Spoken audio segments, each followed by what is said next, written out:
Welcome back, ladies and gentlemen.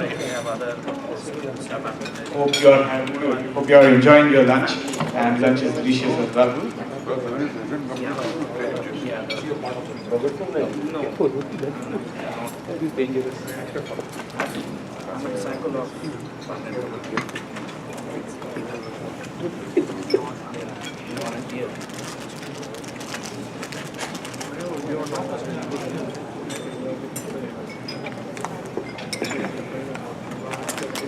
Your perspective about who owns data, that's definitely how good you spend.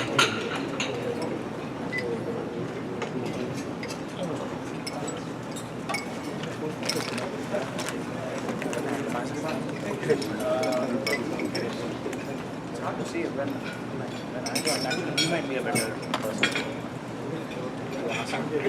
He's much more in touch.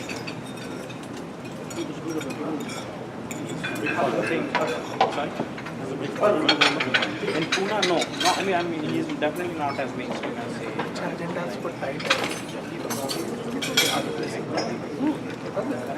A little bit more personal still. It's not.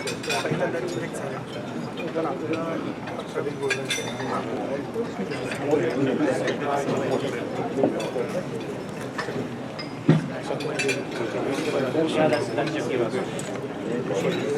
Like that, I'm trying to understand. Kind of, yeah. Kind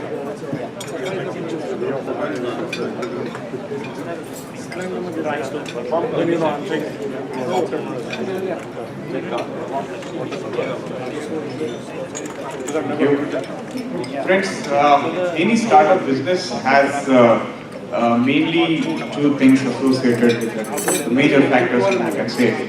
First one is having an idea, and second part is of its execution.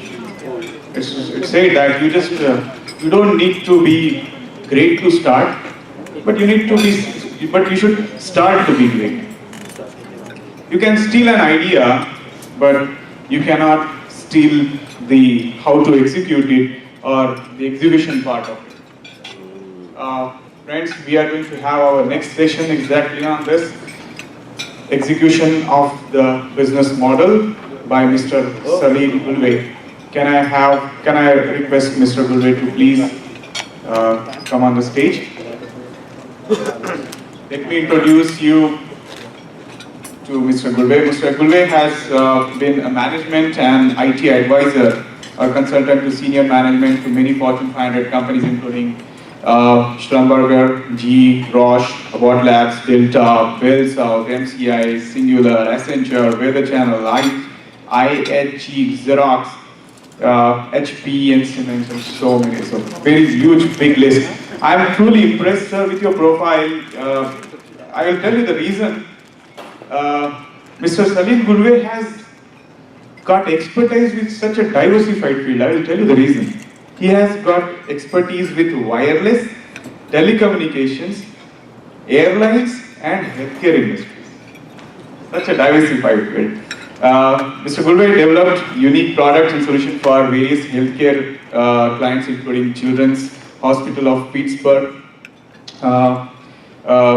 He was an assistant professor of strategic management information technology system at the University of Maryland, and he is currently running his own organization with a resource strength of more than 250. He started this organization, founded this organization in 1995, and he also have been associated with organizations such as the Indus Entrepreneur, TIE, which is widely renowned in India, IPN, Indian Professional Network, in Atlanta, Maharashtra Mandal, Atlanta, and has been a life member of life member and ex-vice president of IACA Atlanta. I would not taking much of your time and disturbing your lunch. I would request Mr. Salil Gulve, please proceed. And I'm sure this is going to be a different taste for all our brains. Thank you very much.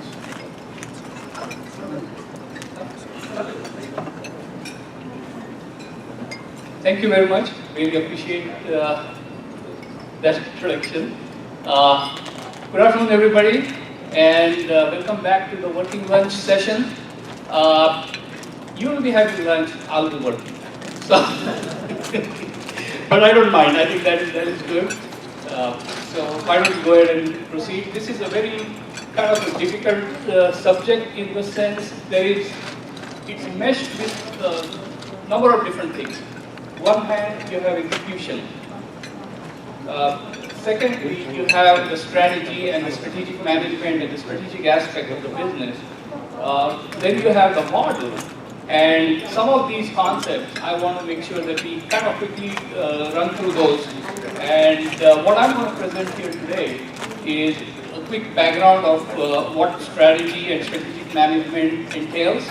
What does the business modeling canvas entails, and then an integrative approach to both strategic management as well as the business model canvas that can bring together a different angle to how we proceed in trying to understand what we encounter in business on day-to-day basis.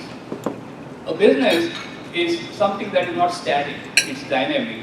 And just as we experience different things every moment of our life, and we respond to that, sometimes we react to that, but we got to respond to that. Same way, a business is also extremely dynamic. You got to watch every second what's going on. I wouldn't say that literally, but you have to watch. And you have to see that how are you going to be maintaining your preparation to deal with what you're going to encounter, and how do you grow the business, how do you maintain the leadership position, what threats are coming, and so on and so forth. So it's a continuous ongoing process. So let's go ahead and get started. Just want to make sure. All right, so let's quickly review some of these concepts. What is mission? We hear a lot about vision and strategy and all those things. So I just want to quickly refresh that. Vision is the company's core reason for its existence. That is the mission. Your vision, that is your dream. What you would like the organization to be. You have a certain vision about your business. You got this idea and you are motivated with certain things that you want to do, and that becomes your vision. I have actually phrased a word, and I call it VISIOPA. It's vision, passion, and action. So to briefly summarize, these are the three things that are must for any business. Vision, you have to have the vision, you have to have the passion, and then of course you have to have the back it up with the action. And everything that happens, that kind of happens in between all of these. So your strategy is a large-scale plan you will follow to make your dream happy. Your tactics are specific actions that you will take to follow your plan, which is the strategic plan or business plan. The value statement describes that the organization what the organization believes in. So you may have certain values, and you would like those to be incorporated in your day-to-day business life. So you are very empathetic to your employees. You want to make sure that they are, well taken care of. Because yes, you want the customers, but who's serving the customers on your behalf? It's your employees. So you want to bring those values to your business. Next one, what is strategy then? Strategy is nothing but a framework of all the plans or methods that help organizations in achievement of their main objective. So that's what the strategy is, and there are multiple steps involved in that. We'll be going through that.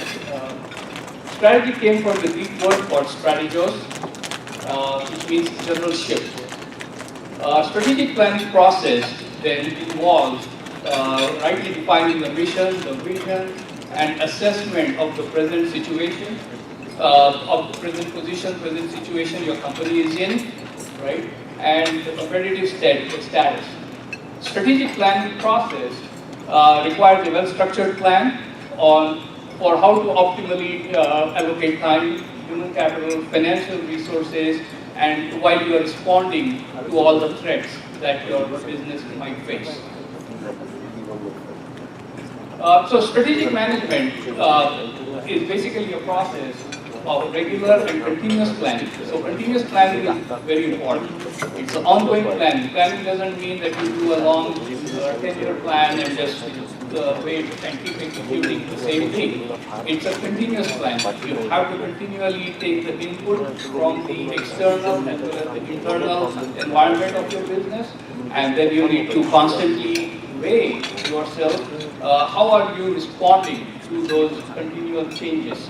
And basically then put them in plan, you analyze the situation, you assess the situation, you do your internal SWOT, strengths, weaknesses, opportunities, threats, try to figure out what's happening, and everything is dynamic because your strengths are going to constantly change, the opportunities are going to change,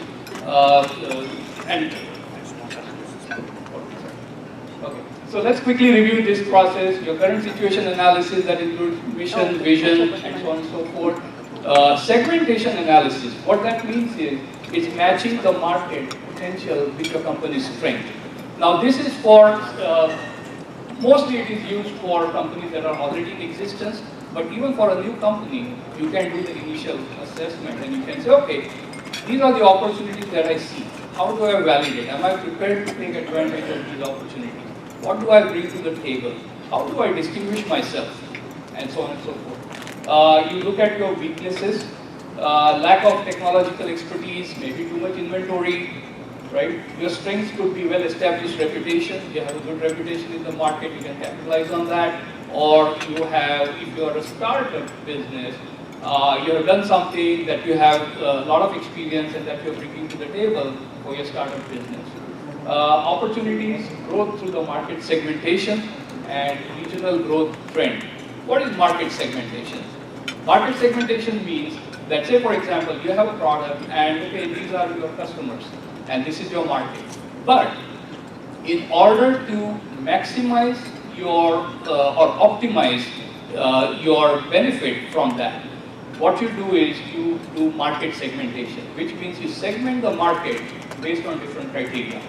And you say, okay, what is this grand population of my market? I'm going to segment it. Some people, they prefer this, some people prefer that. So you try to come up with a product that meets or serves the need of that specific market. And what that does is that collectively gives your organization to generate the revenue manifold. So that's market segmentation. Threats. So what are the threats? What threats are you experiencing on a day-to-day basis for your business? Maybe somebody else started another business similar to yours, okay? Or maybe you're missing the trends in the market segmentation. Your market suddenly is now getting 60 and above. As the baby boomers of the United States, they are getting to the retirement age. Anyone born prior to 1962 is considered a baby boomer. So with that, reaching that point, are you positioned, well positioned to take advantage of that market segment? If majority of population is becoming that within your market segment, what are you going to do? Now, it can be, you can just ignore that and continue your path, or you can figure out how can you innovate, what can you do, how do you position yourself to take advantage of that change in population demographic composition. Your core competency analysis, that's unique internal skills, processes and systems that bring the competitive advantage. For a business, every day you have to stand out. When I say stand out, in a good sense, you have to be outstanding. you have to be different than everybody else. You have to do things better than your competitors. That's the only way to get the business going. So the one question that I would always like to ask myself is, why should the customer come to me? First of all, try and understand why the customer is coming to me. The next is, why should a customer come to me? Why should a new customer come to me? Who else is out there who is providing them the same service? How can I distinguish myself and provide a better service than what they are providing? And that is going to be a daily thought for a successful entrepreneur. The key success factors, you have efficiencies through e-commerce technology, reliable delivery, strong service, so you are constantly innovating there, making sure that you are keeping up with the technological trend. Before, it was good to open a store and be there and sell your inventory and products and whatever. Now, if you look at it, everybody wants to go buy through Amazon, want to buy online, want to buy this thing. So how are you well positioned with that? We are seeing lately in Atlanta also, a lot of these stores are closing. They're closing down, they're consolidating, they are saying, okay, we don't really need these many stores or branches. So they are trying to move towards online. So those are the trends we need to monitor, we need to watch, and we need to figure out how can that help our business. Of course, there is a business unit strategy. What that means is, when people talk about strategy, they are talking about corporate strategy, but really, if you look at it, your business units can be further broken down into business units, and those business units can be your different, sales, marketing, and so on and so forth. Or you can also visualize them as a strategic business unit. What that means is, you are in 4 lines of business, and you have a strategic business unit serving each of them. A furniture manufacturer, maybe he's in the bed business, and maybe he's also in outdoor furniture business and whatever. So they are targeting different customers at different point in the life of the corporation. So that's what it is. The balanced scorecard basically is a matrix, is a way to try and understand how does everything come together. How do I measure everything? Okay, I have this vision, I have this passion, I have created the culture for my company, and I'm serving the customers, and the revenue is another way that I'm trying to get the feedback. How do I know that I'm doing well? So balanced scorecard basically is a scorecard that keeps track of everything. It gives you a way to measure where you are and how you're growing. And of course, ongoing evaluation, that cannot be underscored, that has to be always going on. Now, that was your inner gist, strategy, strategic management, and so on and so forth. Now we come to a new idea, new in the sense it's been around for a few years now, but not as long as the strategy and strategic management. This is business model canvas.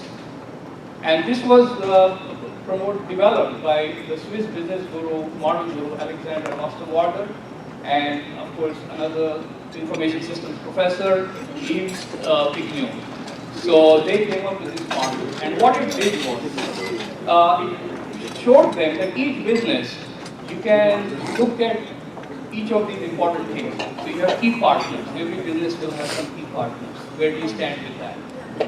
Your key activities of the business, your key resources who are part of your business, and the value propositions, the customer relationships, the channels, and customer segments, cost structure, and revenue streams.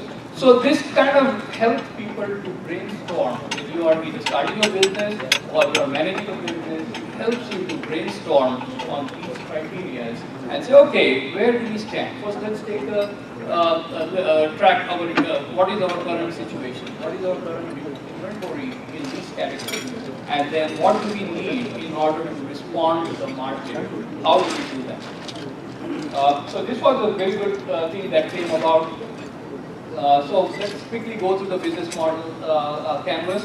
So key partners for both startup organizations and existing organizations is very important. We create alliances with different partners. So you have alliance partners, you can work with them. Sometimes your supply chain, those can be your partners, right? So you're not manufacturing it, somebody else is manufacturing it. So they are your partners. You build those relationships with them. Your key activities, having good knowledge of the core activities of the company, a good understanding of value proposition of the organization to be obtained. So there are a lot of key activities that are going on in the life of an organization. As the organization grows, the activities also grow in complexity as well as multiply. They get multiplied. Your key resources. Don't ever forget your key resources because they are the ones you are getting things executed, delivered through your key resources. Very important. Value propositions. The value proposition is about the core of a company, its right to exist, it meets the new customers' need. Are we keeping track of that? Are we saying there are new customer base coming in? Population demographic is shifting. Technological innovations are happening. I heard, previously we talked about how the technological innovations are going to impact jobs.